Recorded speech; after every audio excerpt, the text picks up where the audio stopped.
Recipe શરૂ કરતાં પહેલાં મારા દરેક વાલા વ્યૂઅર્સને મહાશિવરાત્રિની ખૂબ ખૂબ શુભકામના. ભગવાન શિવ તમારા બધા જની મનોકામના પૂર્ણ કરે તેવા ભગવાન પાસે પ્રાર્થના. અને કોમેન્ટમાં એકવાર જરૂરથી હર હર મહાદેવ લખી દેજો.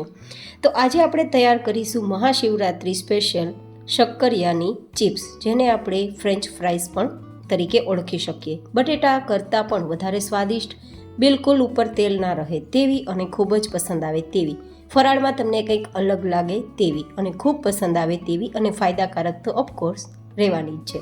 તો ચાલો રેસીપી શરૂ કરીએ. તો જેમના માટે સૌથી પહેલી પ્રોસેસ કરીશું આપણે ઠંડુ પાણી તૈયાર કરવા માટેનું. તો અહીંયા લગભગ થોડા આપણે આઈસ ક્યુબ લેશું અને તેમાં 2 ગ્લાસ જેટલું આપણે પાણી મિક્સ કરીશું, જેથી આપણું આ પાણી એકદમ ઠંડુ થઈ જાય. આજની આપણી આ જે રેસીપી છે, મતલબ કે ફ્રાઈઝ તૈયાર કરવાની રેસીપી છે, તે જો તમે આ રીતે ટિપ્સ ફોલો કરીને બનાવશો તો એકદમ સરસ આપણે કલર દેખાય છે તેવા કલર સાથે અને ખૂબ જ સ્વાદિષ્ટ, બાર કરતાં વધારે ફરસી અને સ્વાદિષ્ટ આપણે તૈયાર કરી શકશું.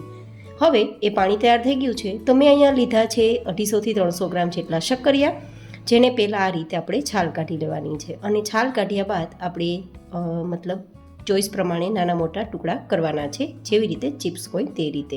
કહેવાય છે કે શક્કરિયા છે તે કેન્સર જેવી ઘાતક બીમારીઓથી પણ બચાવે છે. શક્કરિયાની અંદર ફાઇબરનો ભરપૂર સોર્સ છે, જે તમારા પાચનને બેસ્ટ બનાવે છે અને કબજિયાત માટે પણ બેસ્ટ કામ કરે છે, તમને કબજિયાત દૂર કરે છે. શક્કરિયાની અંદર રહેલું એન્ટીઓક્સિડન્ટ સ્કિનને પણ પોષણ આપે છે અને શરદી કફ ઉધરસમાં પણ બચાવ કરે છે, જેમના સેવનથી તમારું વજન પણ કંટ્રોલમાં રહે છે. જનરલી આપણે બધા શક્કરિયાની ખીર છે, શક્કરિયાનો શીરો છે અથવા તો શક્કરિયાનો ચેવડો છે ઘણી બધી વાર બનાવ્યો હશે, પણ આ રીતે તમે એકવાર ચિપ્સ બનાવજો. બાળકોથી લઈને મોટી ઉંમરની દરેક વ્યક્તિઓને પસંદ આવશે. જ્યારે પણ વ્રતમાં કંઈકનું કંઈક આપણે દિવસ દરમિયાન ખાવાની ઈચ્છા થાય ત્યારે માત્ર 10 મિનિટમાં તૈયાર થતી આ ફ્રાઈઝ તમે તૈયાર કરજો. દરેકને પસંદ આવશે અને તમારું કામ સરળ થઈ જશે, સાથે ફાયદાઓ પણ ભરપૂર રહેશે. તો આ રીતે આપણે ટુકડા તૈયાર કરી લેશું અને હવે આપણા આ ટુકડાને આપણે જે તૈયાર કરેલ ઠંડુ પાણી છે તેમાં ઉમેરી મિક્સ કરી અને થોડીવાર માટે મસળશું તો આપણા શક્કરિયામાં રહેલો બધો જ સ્ટાર્ચ છે તે નીકળી જશે. જો શક્કરિયાનો સ્ટાર્ચ છે તે દૂર નહીં કરીએ તો આપણી આ ચિપ્સ થોડી ડાર્ક બ્રાઉન કલર પર આવી જશે, જે આપણે કલર જોઈએ તે કલરમાં નહીં આવે અને એકદમ ઓછા સમયમાં નરમ પણ થઈ જશે. એમ પણ ઠંડા પાણીથી તમે સ્ટાર્ચ કાઢશો તો ફટાફટ નીકળી જશે અને લાંબા સમય સુધી આપણી આ ચિપ્સ છે તે એકદમ ક્રિસ્પી રહેશે. તો આ રીતે થોડીવાર મસળી અને એકદમ સરસ આપણે આપણા શક્કરિયામાંથી સ્ટાર્ચ કાઢી લીધો છે.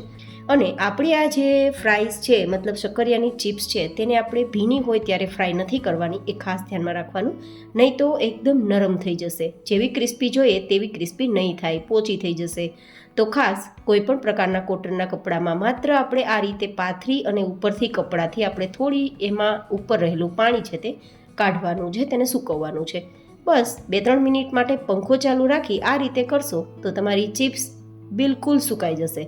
મતલબ માત્ર ઉપર પાણી હોય તેને જ કાઢવાનું છે, સાવ ડ્રાય કરવાની કોઈ જરૂર નથી. આ રીતે તો આપણી હવે ચિપ્સ છે તે તૈયાર થઈ ગઈ છે. ફ્રાય કરવામાં પણ થોડું ધ્યાન રાખવાનું છે, એકવારની પણ 2 વાર ફ્રાય કરવાનું છે. પહેલી વાર ફ્રાય કરો ત્યારે તેલનું ટેમ્પરેચર અને ગેસની ફ્લેમ ખૂબ જરૂરી છે.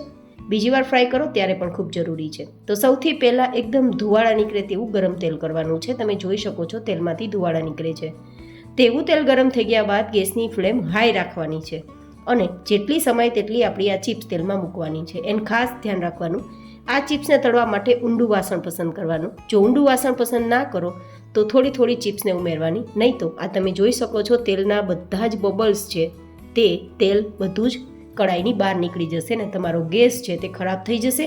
સાથે ગેસના કારણે એકદમ અગ્નિ પણ ઉત્પન્ન થઈ શકે છે. તો એકદમ થોડી થોડી આપણે ચિપ્સ ઉમેરવાની છે અને માત્ર ને માત્ર 1 મિનિટ માટે જ આપણે આ ચિપ્સને ફ્રાય કરવાની છે, વધારે સમય ફ્રાય નથી કરવાની, એ ખાસ ધ્યાનમાં રાખવાનું.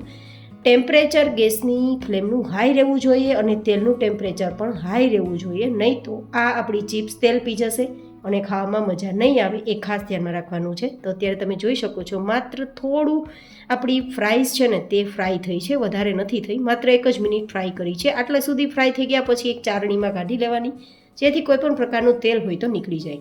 અને હવે આ ફ્રાઈઝને પરફેક્ટ ઠંડી કરવાની છે.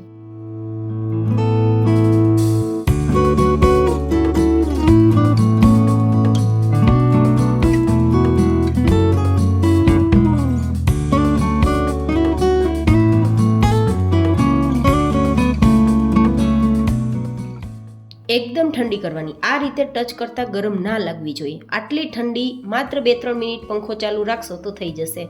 તો ઠંડી થઈ ગયા બાદ હવે આપણે ફરીથી તેને ફ્રાય કરવાની છે. તો હવે આપણું તેલનું ટેમ્પરેચર છે તે હાઈ રહેવું જોઈએ. મતલબ જેટલું ધુવાળા નીકળે તેટલું ગરમ નહીં, પણ તેનાથી થોડું ઓછું ગરમ. પણ હાઈ તો ગરમ રાખવાનું છે, નહીં તો તેલ પી જશે. અને ગેસની ફ્લેમ અત્યારે મીડિયમ રાખવાની છે. માત્ર આપણી આ ચિપ્સ બધી આપણે તેલમાં ઉમેરીએ અને 1 મિનિટ માટે ફ્રાય કરીએ ને ત્યાં સુધી. 1 મિનિટ પછી આપણે આપણી આ જે ગેસની ફ્લેમ છે તે એકદમ ધીમી કરી દેવાની છે અને થોડી વાર ચલાવવાનું છે. અને થોડો કલર ડાર્ક ગોલ્ડન પર આવે અને ઉપરથી એકદમ ક્રિસ્પી જેવો અવાજ આપણી આ ચિપ્સનો ઝારા સાથે અથડતા આવે ત્યાં સુધી ફ્રાય કરવાની છે. તો આજે મેં તમને ઘણી બધી ટિપ્સ આપી છે કે ક્યારે ગેસની ફ્લેમ હાઈ કરવાની, ક્યારે ગેસની ફ્લેમ લો કરવાની, કેટલા ટેમ્પરેચર પર તેલનું ગરમ હોવું અથવા તો કેટલી ફ્લેમ હોવી, આ બધી ટિપ્સ શેર કરી છે. તો મારી આ ટિપ્સ તમને કેવી લાગી કોમેન્ટમાં જરૂર શેર કરજો. તો આ રીતે હવે આપણી ચિપ્સનો કલર થોડો ડાર્ક આવી ગયો છે અને આ રીતે થોડીવાર માટે થબાવશું તો સમજાઈ જશે, ક્રિસ્પી અવાજ ઝારા સાથે આવશે જ. તો સમજવાનું આપણી ચિપ્સ તૈયાર થઈ ગઈ છે. તો નીચે ઉતારી ફરાળી સોસ હોય તેમની સાથે તમે ખાઈ શકો છો, અથવા ફરાળી ચટણી સાથે પણ ખૂબ મજા આવશે, અથવા દહીં સાથે, છાશ સાથે પણ ખાઈ શકો, તે પણ ખૂબ મજા આવે તેવી છે. તો તૈયાર છે એકદમ હેલ્ધી ટેસ્ટી શક્કરિયાની ચિપ્સ. તમને કેવી લાગી એ કોમેન્ટમાં મને જરૂર બતાવજો. ફરી મળીશું એક નવી જ હેલ્ધી રેસીપી સાથે. ત્યાં સુધી stay healthy and stay happy.